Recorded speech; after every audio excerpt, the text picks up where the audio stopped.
बंगाल में जो बंगाल फाइल्स का ट्रेलर लॉन्च हुआ, उसके बाद जो हंगामा हुआ, विरोध प्रदर्शन हुआ, इसको कैसे देखते हैं आप और क्या कहेंगे? मैं क्या कह सकता हूँ, ये सवाल तो उनसे पूछना चाहिए जिनने हंगामा किया। मैंने तो किया नहीं। मेरा हंगामा तो मेरी फिल्म के अंदर है। तो लेकिन दुख की बात यह है कि जब स्टेट मतलब सरकारें ही क्रिएटिव लोगों की आवाज़ को बंद करने लगें, और ये कोई अश्लील बात नहीं है, कोई ऐसी बात नहीं जिससे समाज में प्रॉब्लम है। ये तो समाज को जोड़ने वाली फिल्म है। ये तो लोगों को अपनी भारतीयता का एहसास दिलाने वाली फिल्म है। ये फिल्म तो इंडिया के कॉन्स्टिट्यूशन के बारे में है।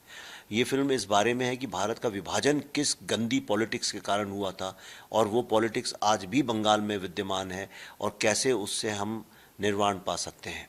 तो बड़े दुख की बात है, सत्यजीत रे जैसे महान फिल्म मेकर्स जहाँ पे हुए हैं, वहाँ एक फिल्म के ट्रेलर को रोक देना, और वो भी ज़बरदस्ती गुंडागर्दी की तरह, जैसे पुलिस जो है वो सरकार के पॉलिटिकल पार्टी के लिए काम करती है। तो ये थोड़ी दुख की बात है। मैं अब इससे ज़्यादा क्या बोलूँ, सब कुछ मीडिया में है, लोग देख सकते हैं। बंगाल सरकार की तरफ से ये कहा जा रहा है कि बीजेपी को बढ़ावा, इस तरीके से कुछ कहा जा रहा है। हाँ, उनकी देखिए आपस की लड़ाई है, उससे मुझे क्या लेना देना है। आप ये बताइए कि अगर बीजेपी हो या ना हो, कल को कोई और पार्टी हो, तो क्या डायरेक्ट एक्शन डे पे फिल्म नहीं बनेगी क्या, और नहीं बननी चाहिए क्या?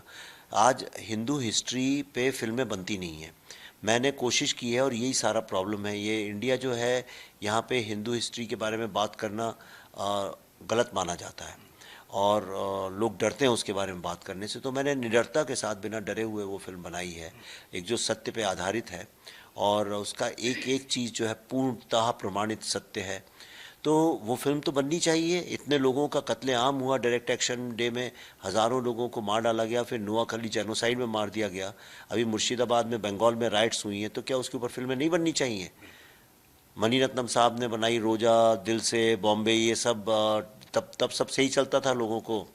और जो कश्मीर में टेररिस्ट लोगों को सब की तारीफ़ करने के लिए फिल्में बनी, वो सब चलता है आपको। लेकिन जो जहाँ जैसे ही हिंदू वर्ड आ जाता है, तो सब लोगों को आग लग जाती है, और सब लोग कहते हैं कि अरे ये तो बीजेपी की फ़ायदे की बात है। मैं क्या कर सकता हूँ? अगर कोई भी, बीजेपी क्यों, कोई भी ऐसा आदमी जो हिंदू हिस्ट्री के बारे में बात करता है, वो इससे जुड़ेगा। और अगर वो जुड़ेगा तो इसमें मेरी गलती क्या है? मैंने तो नहीं बोला किसी से जुड़ने के लिए। वो चाहे तो जुड़ें, चाहे ना जुड़ें, उनकी मर्ज़ी है।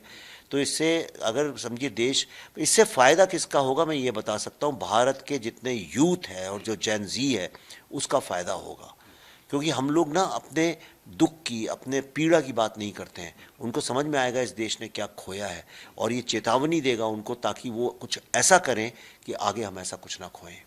लॉन्च ट्रेलर लॉन्च होने के बाद आपके ऊपर एफआईआर भी हुई है इसको लेकर। नहीं, पहले से ही हो गई थी वो तो।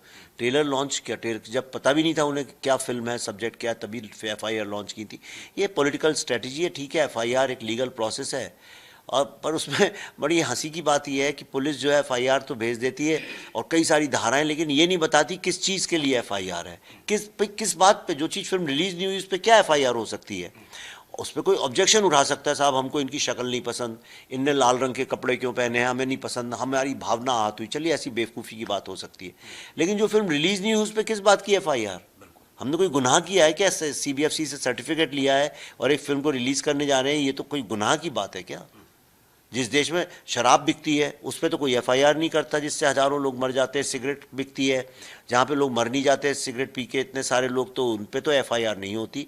लेकिन एक फिल्म जो भारत की हिंदू हिस्ट्री को दिखाती है, उसको हिंदू जेनोसाइड की कहानी बताती है, जो किसी ने बताई नहीं आज तक फिल्मों में, तो उसके लिए तो मेरे ख्याल से लोगों को तारीफ़ करनी चाहिए कि चलिए इनने ये एक बड़ा अच्छा काम किया है। अमेरिका में आपने इस फिल्म को दिखाया, वहाँ पे बहुत अच्छा रेस्पॉन्स मिला, तो क्या कहेंगे इसके बारे में? अमेरिका में एक्चुअली हम सिर्फ दो जगह दिखा रहे थे। हमको वाशिंगटन डीसी जो वहाँ की कैपिटल है, वहाँ पे कैपिटल, द कैपिटल मतलब जैसे अपना पार्लियामेंट और संसद है, वैसे द कैपिटल, वहाँ पे हमें आमंत्रित किया गया था अपनी फिल्म का प्रेजेंटेशन करने के लिए वहाँ के कांग्रेसमैन और सेनेटर्स को। तो हमने कहा जा ही रहे हैं तो डीसी के पास में न्यूयॉर्क में भी दिखा देंगे। सिलसिला दो शहर से शुरू हुआ था, फिर इतनी डिमांड बढ़ती गई, लोग पीछे ही पड़ गए, नहीं साहब आपको आना ही पड़ेगा, हम ये करेंगे। उन्होंने बड़े बड़े हॉल बुक कर दिए। तो हमने अल्टीमेटली 12 शहरों में हाउसफुल जैम पैक्ड थिएटर्स में फिल्म दिखाई, और रिस्पॉन्स ये था कि तालियां भी बजती थी बीच में, लोग रोते तो बहुत हैं, रोते भी थे, गुस्सा भी होते थे, यानी। और जब फिल्म ख़त्म होती है तो 5 मिनट तक लोग अपनी सीट से हिलते नहीं। उन्हें समझ में नहीं आता है कि ये कैसे संभव हुआ और हमें ये बात क्यों नहीं पता थी। ये दुख, गम और गुस्सा लेके लोग थिएटर से निकलते हैं। आपने कहा हिंदुओं पर जो अत्याचार हुआ है उसको लेकर हमने इस फिल्म में बहुत दी है, तो क्या लगता है कि बंगाल सरकार को ये बात हजम नहीं हो रही है, फिल्म हजम नहीं हो रही है, इसलिए ट्रेलर से पहले इसको वो कर दिया? मुझे क्या फ़र्क पड़ता है किसको हजम हो रही है किसको नहीं हजम हो रही है। जब आप एक होटल में जाते हैं तो जो खाना बनाते हैं वो इसकी परवाह थोड़ी करते हैं कि किसको हजम हो रहा है किसको नहीं हो रहा है। किसी का अगर पेट ही कमज़ोर है और हजम नहीं होता तो मैं क्या कर सकता हूँ। तो वो पर ये एक बात ये भी दिखाता है कि उनका टॉलरेंस लेवल कितना लो है। They can't tolerate any other voice. और why do they want to suppress my voice, क्यों दबाना चाहते हैं मेरी आवाज़? इसका सवाल का जवाब जो है वो जनता देगी। लेकिन लगातार फिर भी यूथ जो है वो बंगाल फाइल्स को देखने की तैयारी कर रहा है, देखने के लिए बिल्कुल तैयार है। क्या मानते हैं आप? हमारा ट्रेलर है यूट्यूब में, उसके नीचे जाके सिर्फ रिप्लाईज पढ़ लीजिए। जी स्टूडियोज़ के उसमें है, जी सिनेमा के उसमें चैनल में आप सिर्फ रिप्लाईज पढ़ लीजिए। हज़ारों में है, यानी 25, 30, 50 हज़ार पता नहीं कितने हैं। आप पढ़ लीजिए, हर आदमी लिख रहा है मैं बंगाली हिंदू हूँ और ये घटना हमारे परिवार के साथ भी हुई है। अलग अलग अपने वाक़े, अपने किस्से लिख रहे हैं। जैसे कश्मीर फाइल्स में लोग कहते थे हमारे साथ हुआ हमारे साथ हुआ, वो तो नंबर में कम थे। यहाँ तो लाइन लग गई है लोगों की जो बता रहे हैं ये सही है, ये सही है, सही है। मेरे ख्याल से ये सही है। इससे कोई मेरे माँ बाप उसके विक्टिम थे भाई, तो मैं यानी कितने लोग मिल जाएंगे। और इसका बंगाली से क्या लेना देना है? यानी बंगाली लोग क्या भारतीय नहीं है? बंगाली क्या हिंदू नहीं है? वहाँ जो मारवाड़ी हैं उनके साथ हुआ, वहाँ जो सिख हैं उनके साथ हुआ, वहाँ जो यादव लोग हैं बिहार से उनके साथ हुआ, कई गुजराती लोग रहते थे उनके साथ हुआ, आंध्रा के लोग रहते हैं उनके साथ हुआ। भाई जब बाढ़ आती है, तूफान आता है, तो ये सोच के थोड़ी कि सिर्फ बंगालियों के लिए है, वो तो फिर सबको सारे एरिया को सपाट कर देता है। सर, इस फिल्म को बनाने में कितना समय आपको लगा होगा, कितनी मेहनत आपको करनी पड़ी? खासकर कंटेंट की बात की जाए तो कंटेंट किस तरीके से आप? इसको बनाने में कितना टाइम लगा? मैं कहूँगा मेरी पूरी ज़िंदगी के शोध के बाद बनी है। लेकिन टेक्निकली स्पीकिंग इसमें 5.5 साल का रिसर्च और मेकिंग है। क्या कुछ कहेंगे सब दर्शकों को, यूथ को? मुझे ये तो पता है कि इस फिल्म को जो मिडिल एज्ड और बुज़ुर्ग लोग हैं वो देखेंगे, क्योंकि उन्होंने ये सुना है, देखा है, समझा है, महसूस किया है। लेकिन ये फिल्म जेन ज़ी और यूथ के लिए बनी है, उनको देखना चाहिए। और सिर्फ इसलिए नहीं कि अच्छा कोई एक्टिविज़म की फ़िल्म है, और उसको सिनेमैटिकली देखना चाहिए। ये एक सिनेमैटिकली और टेक्निकली एक बहुत ही यूनिक फिल्म है। आपको पता भी नहीं चलेगा, इस फिल्म में 3 घंटे प्लस की फिल्म है ये है, पर आपको पता नहीं चलेगा वो 3 घंटे कब गुजर गए। आपको लगेगा अरे अभी तो 1.5 घंटा हुआ है।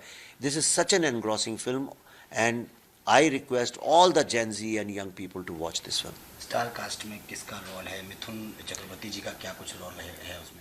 इस फिल्म में देखिए पल्लवी जोशी जी हैं, वो माँ भारती का रोल कर रही हैं। मिथुन चक्रवर्ती एक मैडमैन का कर रहे हैं। सौरभ दास गोपाल पाठा का रोल कर रहे हैं। देबू हैं वो राजेंद्र लाल रॉय चौधरी का कर रहे हैं। अनुपम खेर गांधी जी का रोल कर रहे हैं। राजेश खेरा जिन्ना का कर रहे हैं। इसमें बहुत सारे एक्टर्स हैं। अब फिल्म आएगी तो आप सब देखेंगे ही उसको। मिथुन चक्रवर्ती जी ने कहा है कि जितना इसका विरोध करेंगे आप, जितना इसको बंद कराने की कोशिश करेंगे, ये मूवी उतनी चलेगी, उतनी लोगों तक पहुंचेगी। क्या मानते हैं? मैं कुछ नहीं बोलना चाहता हूँ। मैं ज़्यादा बिजनेस और बॉक्स ऑफिस के बारे में सोचता नहीं हूँ। आप जानते हैं मैं धुनी आदमी हूँ, थोड़ा पागल टाइप का। सिर्फ अर्जुन की तरह मुझे मछली की आंख दिख रही है, और अभी मछली की आंख है। इस फिल्म को 5 सितंबर को रिलीज़ करना और इंश्योर करना कि भारत की जितनी महिलाएं हैं और जितने यंग बच्चे, लड़के लड़कियां, कॉलेज गोइंग, सारे के सारे जेन ज़ी जितने यंग बच्चे हैं, वो इस फिल्म को सिनेमा हॉल में आके देखें। एक सवाल सर और है कि आपको क्या लगता है कि बंगाल में डेमोक्रेसी जो है वो ख़त्म होती जा रही है? बंगाल में डेमोक्रेसी ख़त्म नहीं होती जा रही है, वहाँ डेमोक्रेसी है ही नहीं। Thanks for watching the video. If you like it, please press the like button, share your views in the comment section, and please subscribe to India News TV for more such updates.